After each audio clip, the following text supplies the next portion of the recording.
Welcome to the Proving Grounds. I'm Andrew, and today we're going to discuss Alexandria Ocasio-Cortez and her take on billionaires.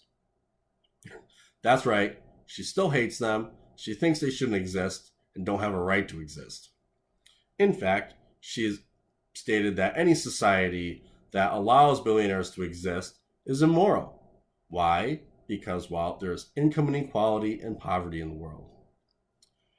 Well, to start, at this point in time, there has never been so few people in the history of all of mankind that were poor.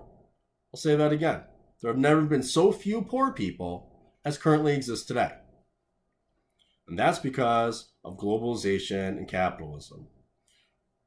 Capitalism has brought more people out of poverty in the last 50 years than probably any other system has ever. In fact, the old system, before there was capitalism, go way back when, what did we have? A monarchy. Even in America, before it was America, we were colonies and we were subjects of the British Crown. Right? Eventually, what happened? The Revolutionary War happens. The Founding Fathers draft the Declaration of Independence. Eventually, we win the Revolutionary War, and they frame the Constitution. Right? What's the basis of one of the biggest ideas of America, right? So America is an idea, right? Individual liberty, your right to pursue your interests, your passions, unrestricted by the government. You making the best life you can for you, doing what you can, whatever you can do to survive, so long as that you are not infringing on the rights of others. So, when someone like Cortez comes along and says, well, we should tax certain groups of people more because certain other groups of people aren't as productive, is ridiculous. And then claiming that, well, a majority of people agree with them. Well, that's the whole point of having a democratic republic, by the way, is to prevent the mob, right? Oh, it's democracy. No, it's mob rule, right? She's arguing that since 60 or 70% of the people that she's saying, and at least this is her claim, say they agree with taxing rich people more, that's okay. We should just do it that way. That's the argument for the greater good. Well, no, actually, part of the reason for a democratic republic is to protect minorities from the majority. All right? Think about that. If we're going to accept the premise that majority of people agree, we should do what they want. Okay, so what happens if in your county, the majority of people don't agree with abortion? Right? The county should be able to say, no abortions here. Oh, wrong? Because you think a woman should have a right to choose? Okay, well, then maybe, what else? Well, the majority of people think that anyone making over $30,000 a year should pay 50% tax. Oh, when it's happening to you, it's not cool. Oh, okay. I mean, that's exactly what you're asking for. That's the premise you're going to accept. In America, go back to the poverty thing real quick. We have obese, I'll say this again, obese poor people. If you have access to enough food to overeat and become fat, you don't have much complaining to do, okay? Poor people in America get all kinds of funding for housing and everything else, all kinds of money assistance. That's, from taxes that the government told you, you're going to give this to us or else, right? Because go ahead, try it. Don't pay taxes, see what happens. Eventually, they're going to send someone to your house to arrest you and take you to jail. And if you fight them too hard, they will kill you. That's just how it works. And as far as income inequality goes, well, it's not fair that we're not completely equal in how much money everybody makes. Well, so what? Since when you're not even talking about equality of opportunity at this point. You're saying equality of outcome, that the government should guarantee you having the same equality of outcome as someone else, regardless of your talent, your skill level, your work ethic, or any of that. Just you exist, so you deserve to make millions of dollars or hundreds of thousands of dollars. You work at McDonald's, so you deserve to make as much as a brain surgeon. I mean, think about that. There are people who exist today where just 120, 150 years ago, those skills would seem like magic. Okay? A heart surgeon your heart can die. They can keep you alive, take your heart out, cut your chest open, take your heart out, take a dead person's heart, put it inside of you, and make you work and live and be healthier than you were with your old dying heart. Yeah, 200 years ago, that guy would be burned at a stake. Yeah, if Steve Jobs pulled out a smartphone 200 years ago, they'd be piling wood around him and be trying to start a fire as he's showing everyone how cool it is. His magical witch box. Those are things, brought to us, by capitalism, by private enterprise, people pursuing their interests, doing what they love, following their passions. Yep. And then, what is this avowed socialist? Yep, publicly avowed socialist. AOC says, billionaires don't earn money. They just sit on their couches all day while their worker bees provide all the services, create all the goods, make all the money, and they just take it. Billionaires don't make money, they take money. They're just taking advantage of all society, just, putting their boot of oppression on everybody's necks, forcing us to buy their stuff, forcing people to work for them. They only pay slave wages. They sit around laughing maniacally amongst themselves as they pat themselves on the back for not paying a living wage. How horrible of them. Well, first of all, no one gets paid slave wages because, one, slaves don't get paid. And there are no slaves in America. Oh, two, it's pure hyperbole. Just a way of saying you don't make as much money as certain people think you should. Same thing with living wage. Okay, let's say living wage. I don't get a living wage. Well, who determines how much money you need to live at the lifestyle you desire? Who determines what lifestyle you need or should want? You do, not the government. You're the only one who should be deciding what your lifestyle should be, what you want it to be, what it could be, how much money you need to maintain or have that lifestyle. Not the government. Certainly not Alexandria Ocasio-Cortez. This is a woman making a big production about not understanding the function of a garbage disposal. And you want her to determine what 320 million people in this country should be able to make, or how much taxes they should pay? It's idiotic. So that's her excuse for trying to, charge 70% marginal tax rate to billionaires. Because, hey, Bill Gates, Jeff Bezos, they're evil.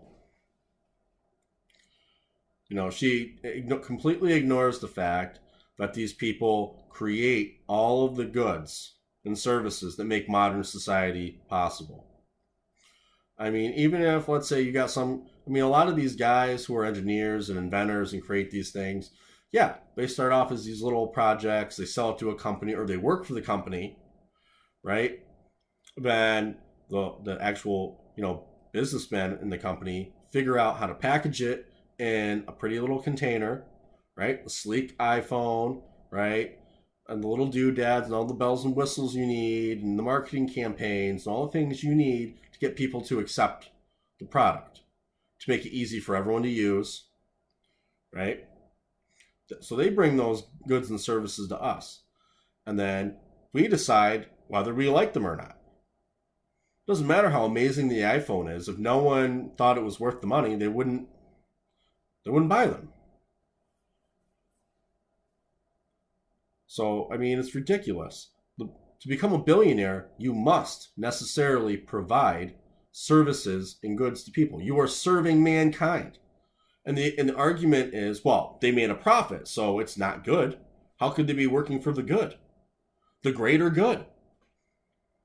The greater good. one of the single most evil ideas ever invented by mankind. That's where the socialists always go with it, right? Oh, it's for the greater good. They basically took the old religion argument out, right? They took the old religion argument and said, we don't like this God thing, okay? So we're going to secularize religion. We're going to put into law all the ideas that we think are good. And our excuse is going to be, it's for the greater good. It's for the betterment of society. It's for the children.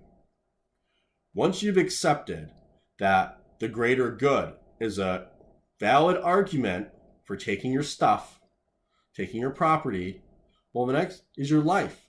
You basically allowed yourself, when you accept these premises, to be downgraded to the status of sacrificial goat. And if you don't think these politicians are willing to drag you straight to that altar and sacrifice you to the gods of the greater good, you're out of your mind. They will not hesitate for a split second to take your rights away and violate you in any number of ways, using simply what's for the greater good. It's to protect all of society. Why do you think we have these red flag laws running around, which will be covered in a later video? So her argument, that's her argument. The greater good, they're so evil. So what does it take to become a billionaire? I already said it. You have to produce goods and services that people actually want. You have to serve mankind, and you have to scale your ability to provide those goods and services up high enough to be able to service billions of people, millions and billions of people. So now, you as the entrepreneur that started this company, however many years ago, 10, 20, 30 years ago, you now have this big corporation that is serving most of mankind. And you're being told you're evil because you made money while doing it. And someone else who wasn't productive didn't make money while you were out being productive. Sounds kind of stupid when I say it like that, right? Oh, hey, some guy who didn't work for 30 years, building this multinational corporation. Oh, what did he do? Party, drop out of college, never go to college, never complete high school, whatever. Or let's say, oh, well, he wasn't born smart. How does that make that your responsibility? Oh, this person was born below average intelligence and no work ethic. Whose fault was that? Let's blame Mother Nature. Let's tax Mother Nature for this. Just a piss poor argument to make. Now, what I really despise about Cortez, I don't hate her as a human being, because I don't know her. So I'm not going to do any of these little ad hominem attacks where you attack her dress or her hairstyle or any other nonsense. It's her ideas suck. Okay, her ideas are pure evil and it's poison. Okay, she's poisoning the well. What happens when you put a drop of poison in a cup of clean water? Before you know it, that whole cup is poison. And that's what injecting socialism into our economy has done. And she's not the one that did it, but those are the ideas she pushes, the ideology she espouses. And I find it repugnant. I won't go into full details now. They'll be covered again in a later video.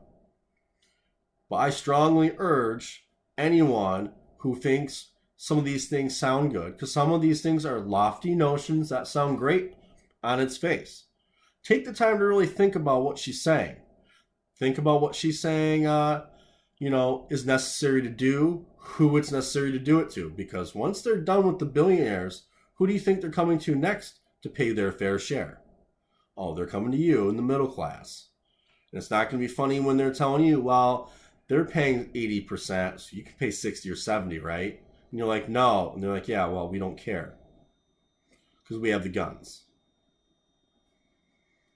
Because you have to pay your fair share now. Because someone else doesn't make as much as you. So it's okay for us to take your hard-earned work, the products of your labor, away from you. And then, in turn, makes it harder for you to improve your station in life and provide for your family. It's wrong. If you should have a right to your stuff, to the fruits of your labor from the products of your mind than so do billionaires. Just because they have more of it. What do you think they're doing with that money? They're not just flying around in private jets. They're not spending hundreds of billions of dollars on jewelry and makeup and hookers. No. They're reinvesting that money. They're expanding. They're creating research and development for new products and future services and all that. They're creating more wealth for the rest of us. So if anything, I'd like to see a reduction in government regulations, a smaller government that allows more of us to follow our passions and allow the research and development from the people who are going to create all the stuff that's going to make my life better, my children's lives better. So think about that for a minute. And with that, that's the video for today. Just click like, share, and subscribe. Again, give me the good, the bad, and the ugly in the comments below. And like I said, just keep those clicks, likes, and subscribe so we can get the channel out there. Have a good night. Be safe.